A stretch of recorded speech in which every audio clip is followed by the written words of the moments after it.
We're going to continue talking about the turning flight and the maneuvering flight, something called a VN diagram, a velocity versus load factor diagram. And then we'll talk about the time that the Dreamlifter landed accidentally at Jabara Airport. And we'll do an analysis of takeoff performance.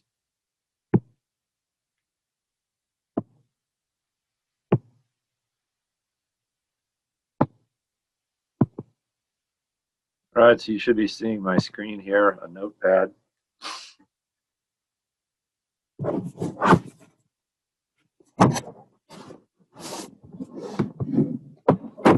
And if you recall, we did quite a bit of work on turns and pull-ups, but I want to remind you of what the diagram looks like. So we have an airplane in a turn, so it's banked. Weight's acting down. Lift acts perpendicular. We have a bank angle phi. And in order to achieve a turn about this center of curvature over here, a turn of radius r, we need a force that acts toward the center of the turn in order to make it happen. And so the component of the lift in that direction provides that force.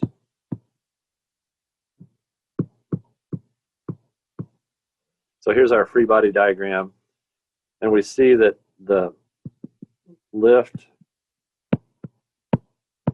component balances the weight. So if you look at this, you can see that the lift has to be greater than the weight because we have the cosine of the bank angle. And that is how we define the idea of load factor.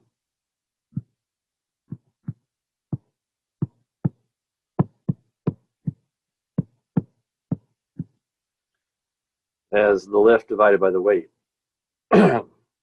And we use the, this is the perpendicular force equation here.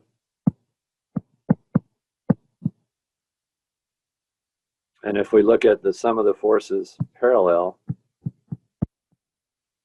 we get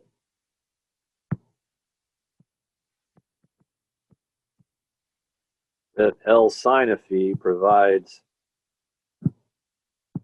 that centrally acting force to do a turn of radius r. So we did some algebra. We took both of these equations, the perpendicular and parallel force, and this was done a week ago or so. But we found out that the turn radius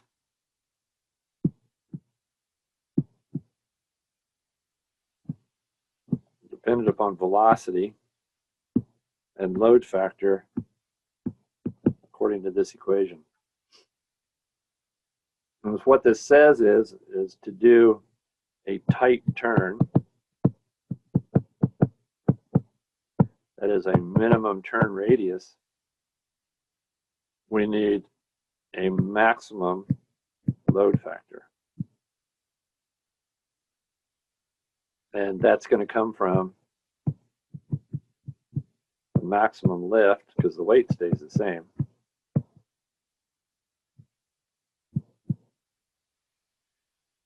And so this is going to happen at CL max.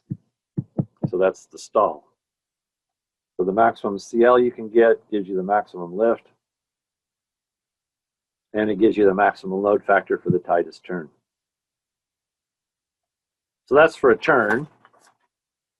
Key factor, maximum load factor gives us the best performance. So then if we go to a pull-up, we get the same result. I'll remind you, we'll draw a free body diagram of that. So for a pull-up, we have the airplane following a circular path like this.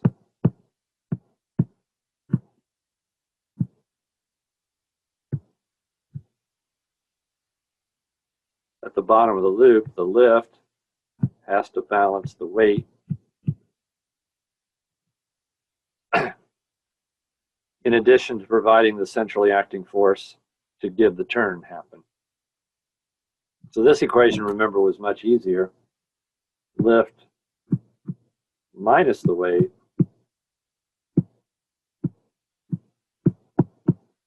gives the turn.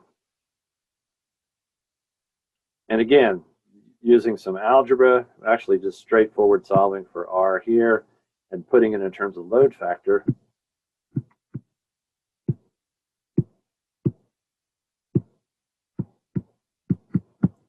we get a similar result. The turn radius occurs at the maximum load factor.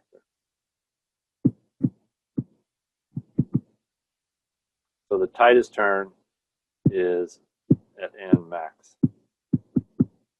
or lift max, the maximum lift.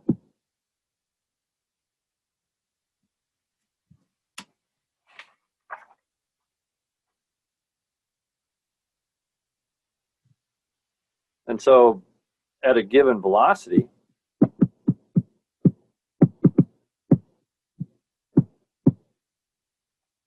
the load factor by definition is lift over the weight, occurs at CL max, and so at that given velocity we have a certain amount of dynamic pressure.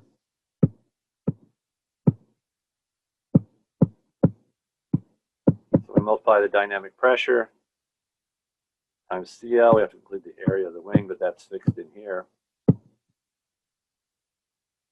So you can see that the load factor, the maximum load factor, we can plot versus velocity. Because CL max just comes from the stall of the airplane, S is fixed, the weight is fixed, we're flying at a certain altitude. So the maximum load factor we get depends totally on how fast we're going, how much energy we have in the flow. So we're going to do a plot like this for the Cessna 182. We're going to plot N versus velocity. This isn't hard. We have the equation here. We just need to know CL max, wing area, and weight for that airplane, and then we can do a spreadsheet plot. So here's the numbers that go into that.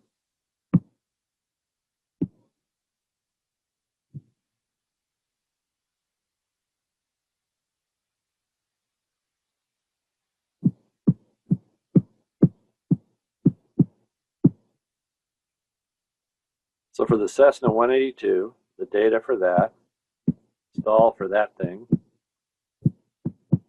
is 1.619, so that's CL max.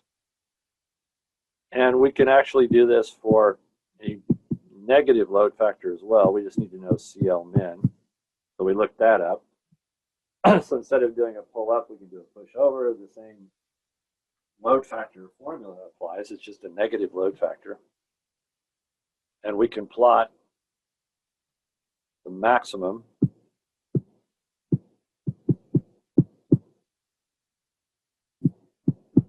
as 1/2. We're going to do this at sea level.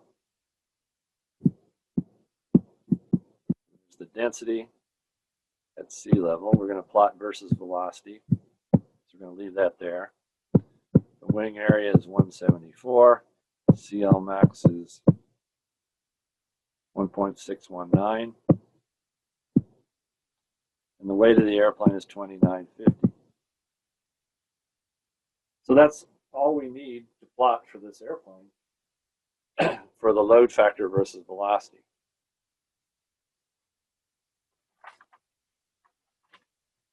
So I'm going to jump to the spreadsheet here in a minute. I'll give you a second to catch up with that. We're going to get a plot that looks like this. Load factor on the horizontal axis. Sorry, velocity on the horizontal axis. Load factor max on the vertical axis. And it's going to look like this.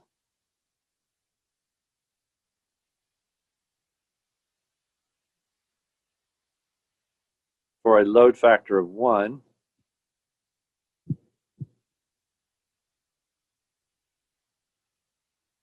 that means this point where that happens is just lift equals weight, because that's what load factor of 1 means. And this is the stall speed for level flight, because that's what load factor of 1 is. But all the other points along this curve are for different maneuvering points beyond stall, beyond load factor 1. So let me jump to the spreadsheet here.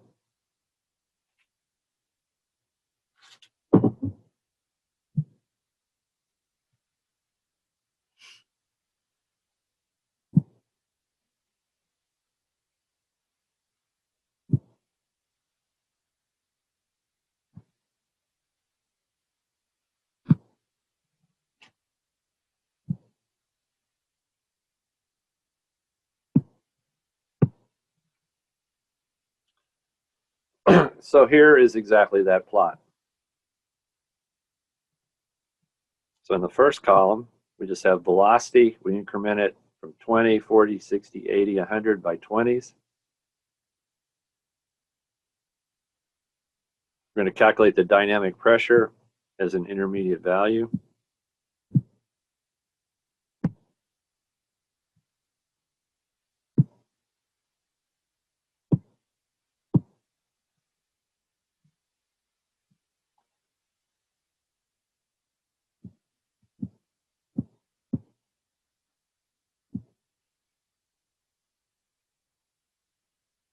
Hang on a second, I'm having trouble clicking on a cell. Maybe we'll just live with it here. There we go.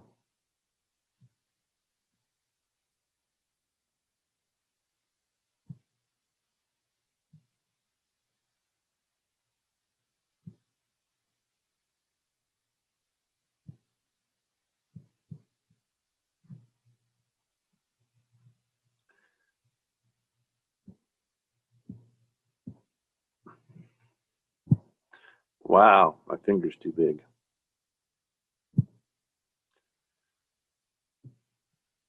Okay, so let me get on this cell here.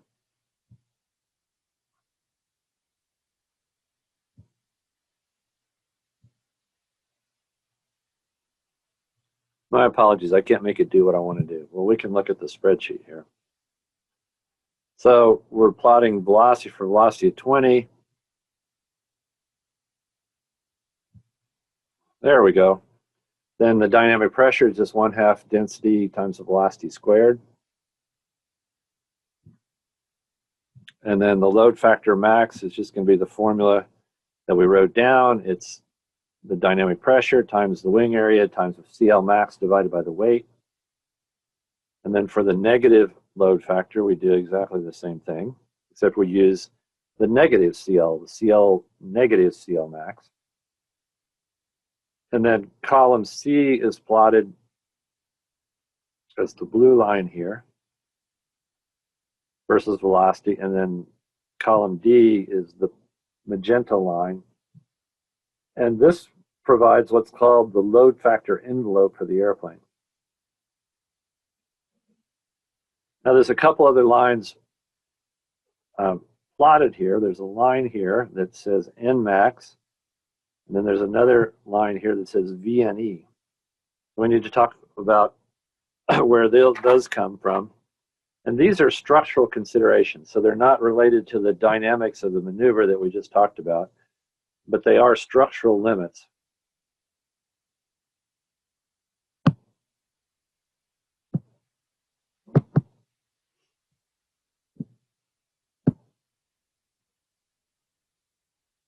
So the additional lines that we have on there are structural limits.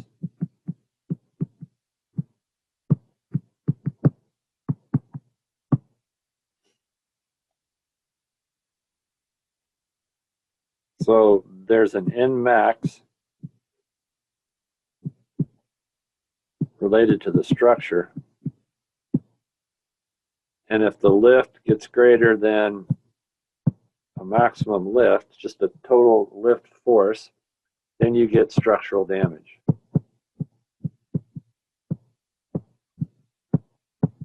Meaning you break the wing. So I want to avoid that. So this horizontal line that we drew up here that went across like that, that's the Nmax of the structure.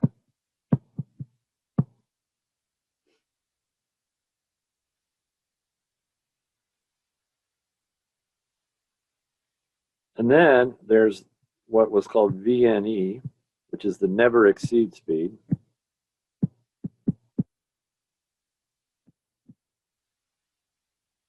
And this typically comes from flutter limits.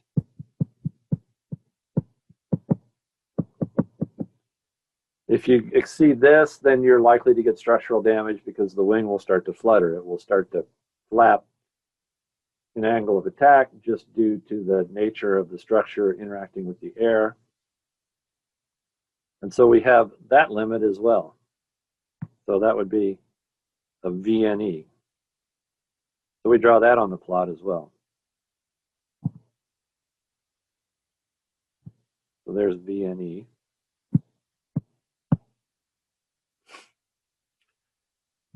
And what that means is that this region in here is the region that we can fly in. We can't exceed Nmax because the structure will break.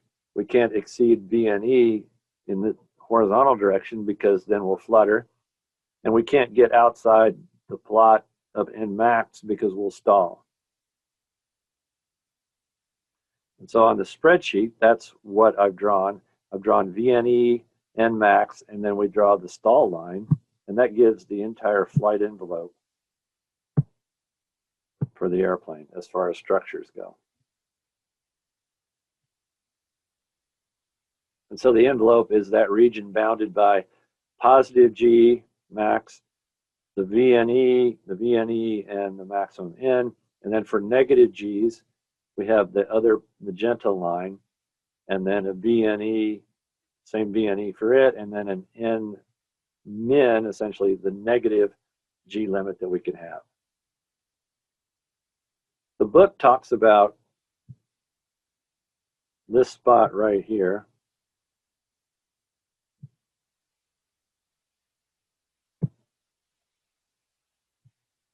That's as being the corner velocity.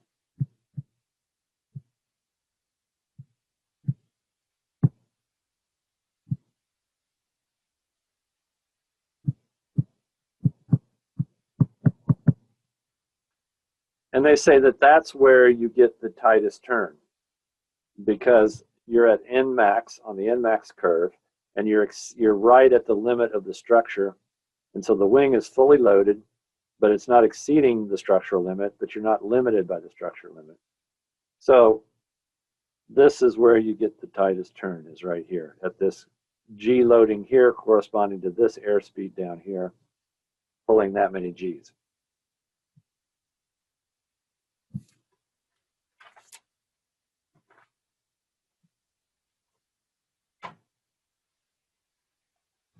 So that's a flight envelope for load factor for the airplane. And I've put in a homework assignment on Blackboard related to this, where you're going to calculate the corner velocity for one of the problems. And then you'll draw for the Bonanza aircraft that you did performance calculations before, you'll do this same exact plot here. So if you need a minute, just make some notes, make sure that you generate a spreadsheet like this, where you have a column for velocity, a column for dynamic pressure, Nmax, negative Nmax, and then the problem, the exercise gives you the maximum and minimum G limits and the VNE, so you simply draw those on the plot. And again, the formula for that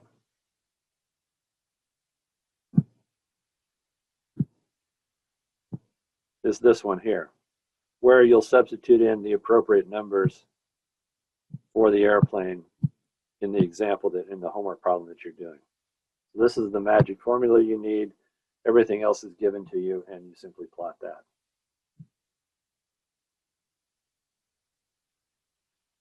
I can't see the formula you're trying to show. Am I not sharing that screen? Are you seeing the notepad? All I see is your camera pointing at the light. Okay, let me grab it again. Let me make sure I'm sharing.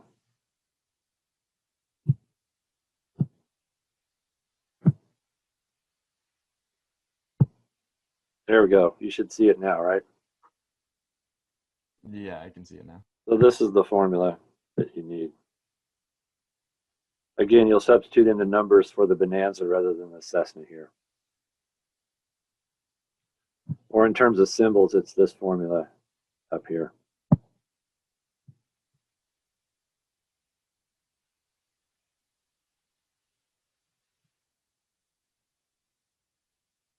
And so same process on this homework. We'll go over it on Friday, and you'll upload it by Monday by 12:30. And that will be the last thing we will do in this class as far as an assignment that's due. We will not have another quiz. Now, we will have a lecture on Wednesday as well, so make sure you tune in for that. I'm going to cover range and endurance and some other performance calculations.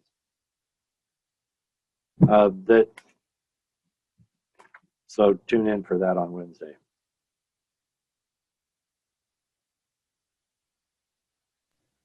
John just put a question in chat. Does John not have a microphone? I don't know. Let's see what he said. There is no classes on Friday because it's a study day, if I'm correct. I will post. I will cover the homework and post it on Friday, and you can look at it whenever you want. Okay, sounds good. I want to make sure you have plenty of time to work on this for Monday.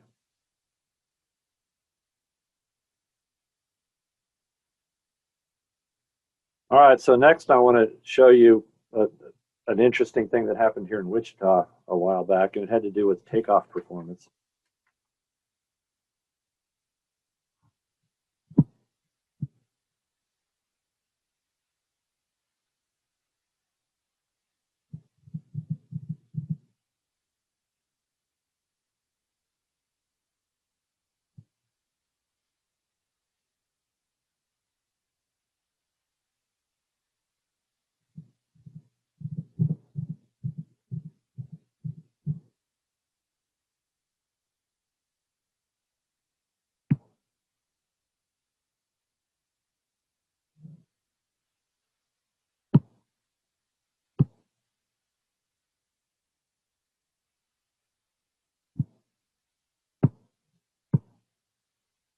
All right, so this happened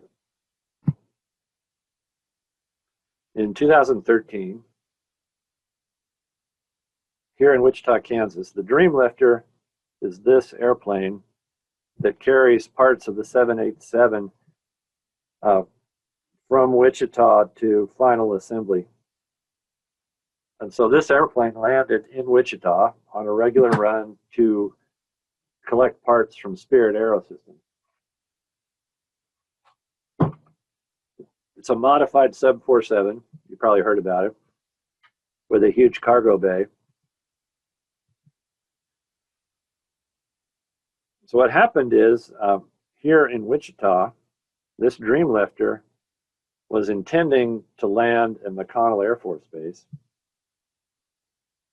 on a Wednesday night, and instead it landed at Jabara Airport by mistake. Much smaller airport. So let's look and see what happened.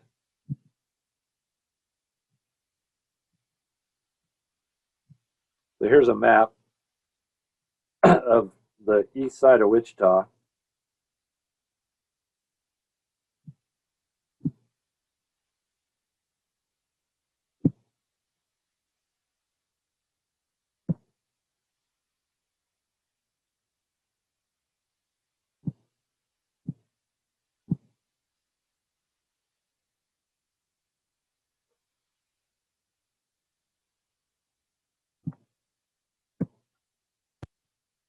All right, now I've got it scrolled down. So here we are. Here's McConnell Air Force Base, where it was headed to land. Boeing and Spirit are over on this side here, so it lands at McConnell Air Force Base and then taxis over to pick up parts. Coming in from the north on an approach from McConnell, a south heading approach from McConnell, it accidentally landed here at Colonel James Jabara Airport. The airplane landed. The pilots weren't really sure where they were. They thought they were landing at McConnell, but they realized quickly that the runway was half the size of the McConnell Air Force Base runway. And they thought, and I'll show you the text down here, they thought they'd landed here at Beach Factory Airport. You can see how it might happen. They're all in line, and it was a night approach. All they saw were runway lights, and they thought they needed to come down at Jabara Airport. The problem is that the runway is half the size of McConnell, and then the question became, can this airplane take back off and then fly to McConnell? Was there enough runway to get off the ground?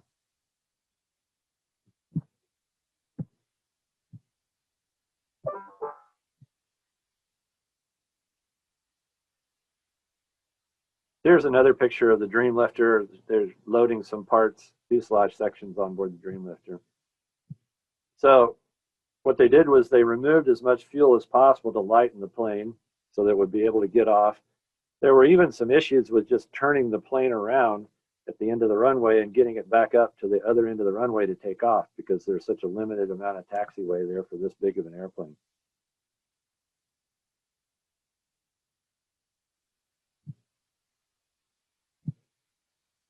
Here's an interesting transcript of the conversation between McConnell Tower and the Dreamlifter crew. Yes, the pilot says, yes, sir, we just landed at the other airport. Pilot says, apparently we landed at Beach Factory Airport. McConnell says, verify you're on the ground at Beach. We think so. McConnell says, you are at Beach? Affirmative. Are you able to make an approach correction and departure off the airport? And it says they're working on it. Soon found out that it landed at Jabara, very big plane at a very small airport. And notice it says there were very heavy skid marks at the end of the runway where they had to stop way shorter than they thought they were going to have to stop. It says this happens often, well, not often, but it does happen when visibility is down, but this is a clear night. So it's just a mistake. And then the crew, the support engineers in Boeing Seattle had to figure out whether this airplane could get off the ground at Jabara. It did get off the ground. It turned out not to be a big deal because the airplane was lightly loaded. They took fuel off, but they did close K-96 because they were concerned that jet blast would cause debris to fly back over the highway at full power. They also shut down 37th and 45th Streets. It says the jet blast broke a few runway lights, but they kind of expected that to happen. One of the other issues is the Dreamlifter weighs 600,000 pounds. It's 10 times the weight that the runway is designed to handle. They inspected it later on, and there was some minor damage, but nothing major.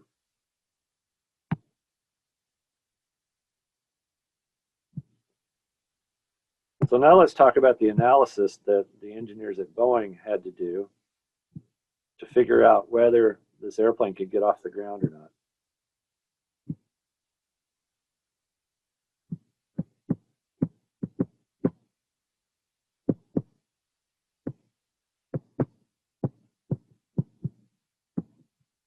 So we're talking about takeoff performance now. And here's a free body diagram of what's going on when the airplane's on the ground. So I would encourage you to copy this down. It's always good to practice drawing free body diagrams. So here's the airplane. Draw the landing gear because it's on the ground. The forces on the airplane are lift, weight acting downward,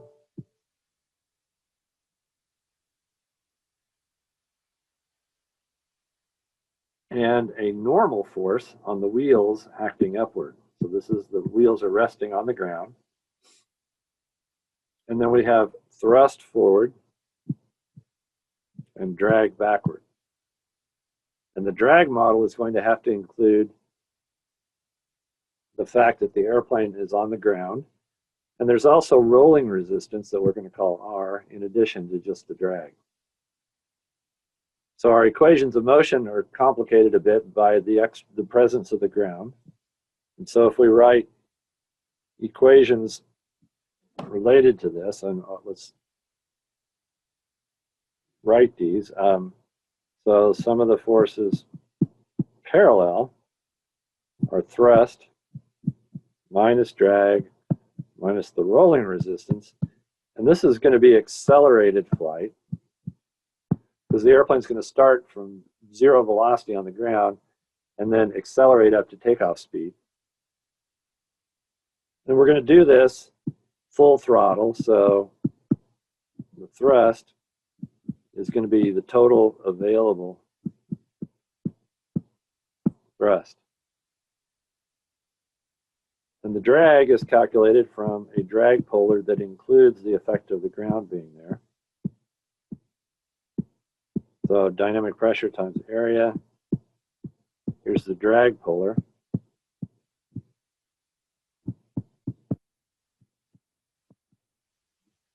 There's an extra factor phi here that accounts for the ground.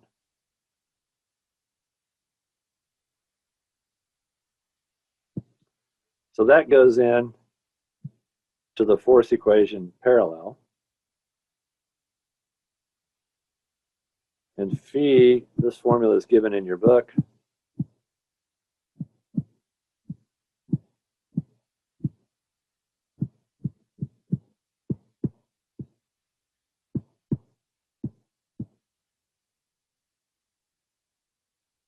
Where B is the wingspan,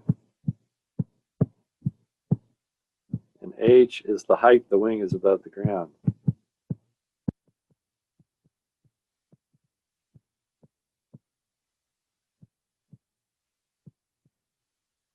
So those go into this formula, and then phi goes in here,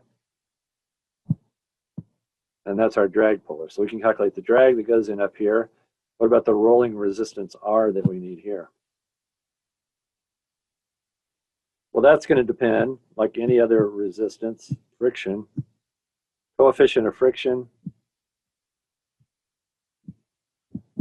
and it's going to depend upon the normal force on the tires, which is going to be the weight minus the lift, because the sum of the forces perpendicular are lift plus normal force minus weight equals 0, because the airplane's not accelerating up or down, it's just in force balance.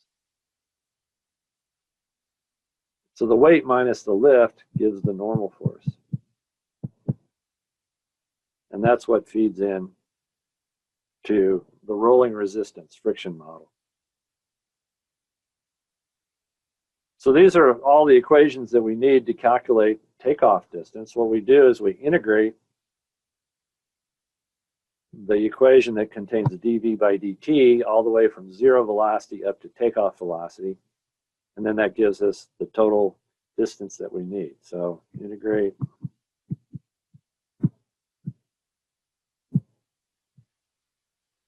from v equals 0 at the start position. We'll track distance with s and time with t. So we start at t equals 0 at s equals 0. And then we go all the way to liftoff,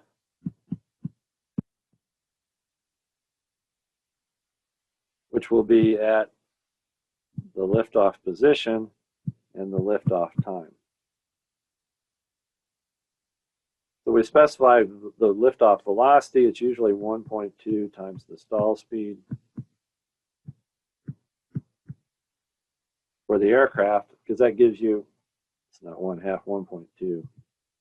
That gives you some margin for error. You're not at stall, you lift off slightly above stall.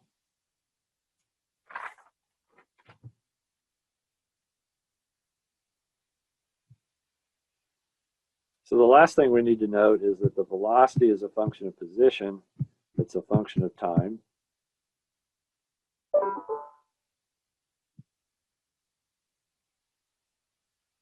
And so the way we'll integrate this is dv by dt is chain rule dv by ds, ds by dt. But this is velocity. Position by time is velocity. So now we have everything in terms of position and velocity, and time is not in the formula. So we can grab this equation up here and integrate that from 0 time, 0 position, up till takeoff.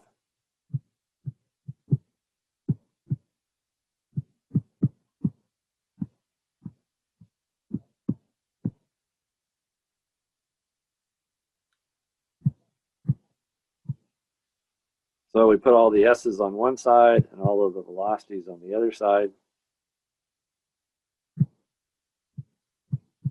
And we can calculate liftoff distance.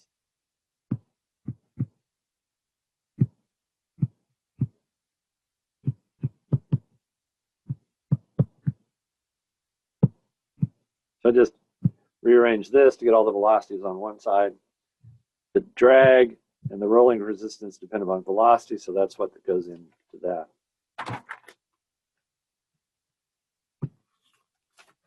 All right, so that's liftoff calculation. And now real quickly, we've got about 5 minutes left.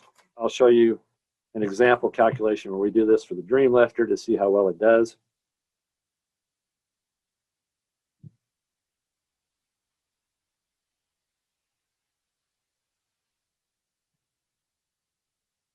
So for the Dream Lifter,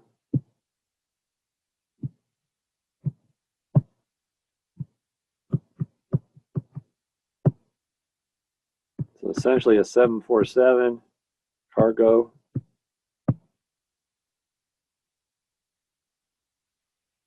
Wing area is 5650. The wingspan,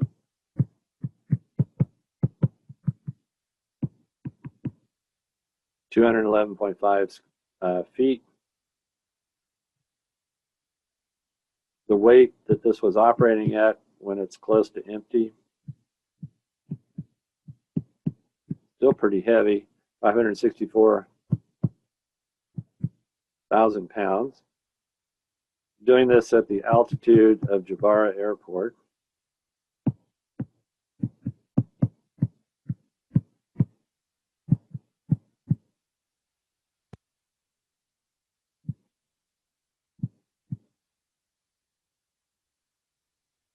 Got caught up in 747, that's a 2. So there's our density. Looking up tables for smooth concrete rolling resistance from your textbook, page 524, it gives that value. And CL max at liftoff. So there's the stall, the max CL we could get. And that's how we do the calculations. We vary velocity, calculate dynamic pressure,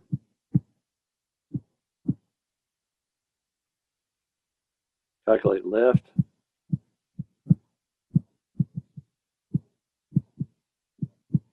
all the normal performance calculations. Then we're going to use the lift and the velocity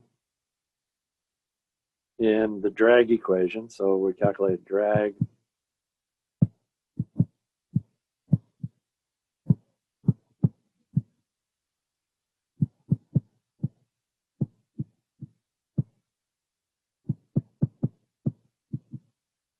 There's the drag model. Calculate the rolling resistance. Plug in the values for the weight. And then we calculate an integrand.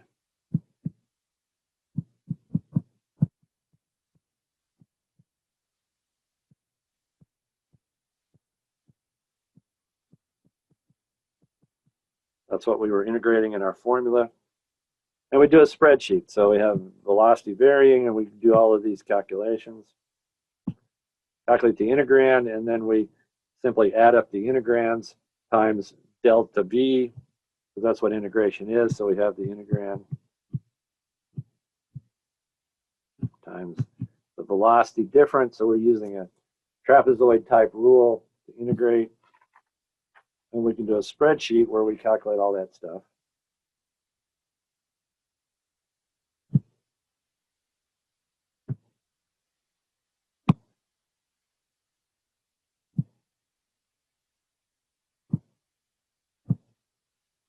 So here's the spreadsheet that does that. Here's the columns. We have a velocity column.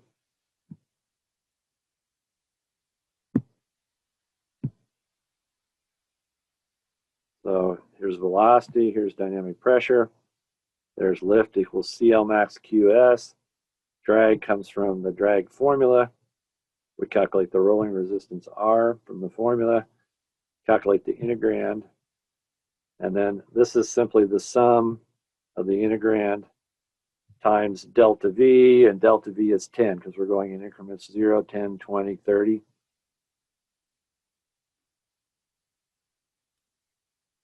So this is simply the integrand times 10, and then the next cell here is the integrand times 10 plus the one before. Again, we're doing the running sum. And we go down here until we see that the weight goes, the net lift minus the weight, the net vertical force goes negative, which means we lift it off. And then this is the stall speed for the aircraft.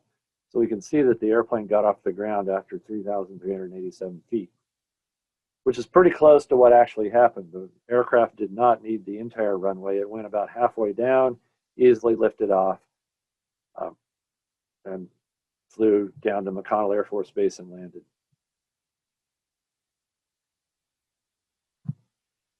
So again, the secret to doing any of these performance calculations is to draw the free body diagram, do the forces in the different directions, and then aerodynamically calculate the forces that go into that, and you get the result that you want. Incidentally, the crew that was tasked to take the aircraft back off was not the crew that accidentally landed there. They flew them out, brought in a new crew to get the airplane off the ground into McConnell Air Force Base.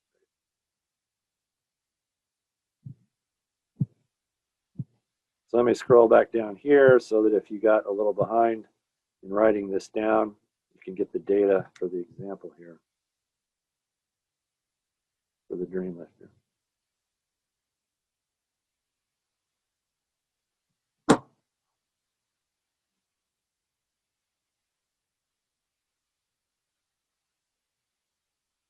And that's the lecture for today. Any questions? I'll leave this up for a minute. And again, we'll have a lecture on Wednesday about range and endurance, the last performance calculation, and we'll be done.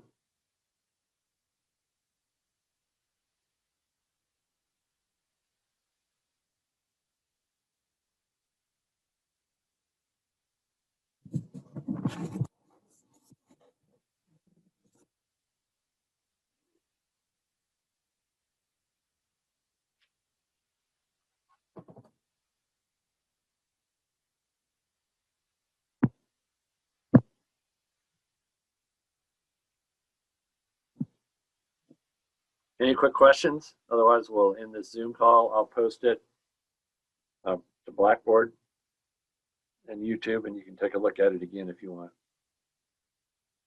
Again, you have the ability now to completely do the homework, so start working on that. And I will run through it on Friday with a posted Zoom video, and you can go from there. Again, it's due on Monday.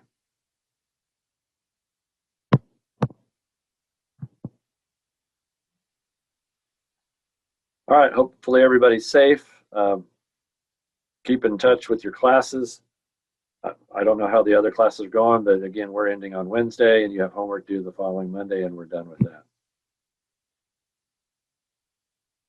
All right. Have a good afternoon.